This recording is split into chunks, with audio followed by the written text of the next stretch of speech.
follow me? Yeah.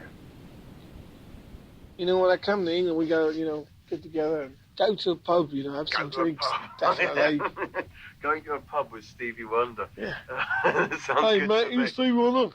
If you're Stevie Wonder, tell me how many Yeah. fingers I got up. If you're Stevie Wonder, you can tell me how many fingers I got up. That's all right. See, I knew you weren't Stevie Wonder. You weren't supposed to tell me that.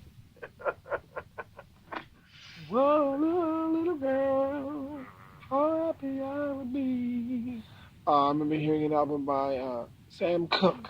If some miracle was in your love for me, in your love for me. And the melodies are like, angels from heaven expressing a place for the heart to follow. Pretty little angel, pretty little angel. And I think also, I think the voice has a lot to do with your spirit. If your spirit feels right, then the voice will stay pretty consistently the same from that point of, maturity. Whoa. Y'all gotta be quiet or don't talk aloud. The sort of fun you have, is it the same way that you behaved when you were like little Stevie, when you were like 12 years old? Yes. Yes. Oh, yeah. I'm going to always feel that way. When you like that on the bus during the kind of Motown breeze? I'm probably worse now. In America, for African Americans, we say for your hair is real coarse. And so you call it nappy hair. Yeah. And so I remember once I woke up one time out of the sleep on the bus and the Temptations were there. I don't know, I was half asleep and I said, oh, my hair hurts me. This is what? So I think this Paul Williams said, well, your hair is so nappy it hurts your head, it hurts you. Your hair is hurting you. So he used to call me Nappy Wonder. Looking back on when I was a little nappy-headed boy. Looking back on when you were a little nappy-headed boy, what were the things that got you through the hardships of your childhood? I think that I really didn't understand the severity of the situation and the circumstances. I think I was so in love with my mother and my brothers, my sister, my friends, just in love with just the discovery of life itself, that my focus was not on those things. I think I discovered, the whole thing of color when I went down south once when my grandmother passed away, and there was some kids, some white kids that lived nearby, whatever, and the kids said, hey, nigger, whatever they said. You heard that word before? I think I may have heard it, but I said, what? He's like, what? I'm from Detroit.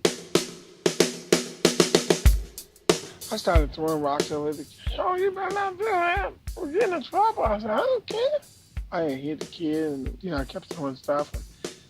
I've never accepted stupidity and ignorance as making me then determine how good I was or how less I was.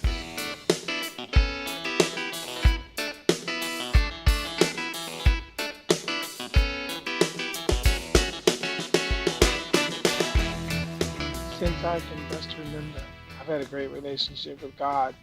And for me, God was like a father. It was always someone I could touch. And that he had me in his arms, and I always felt that way. I always felt that God was about good.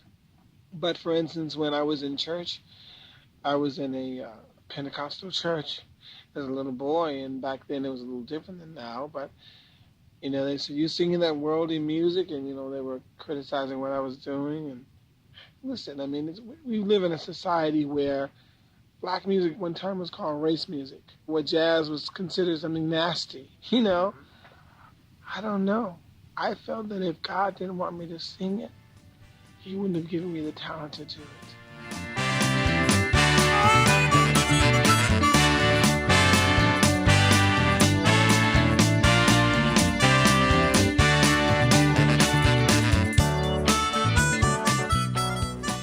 Your final deadline for this record? Are you days away from finishing?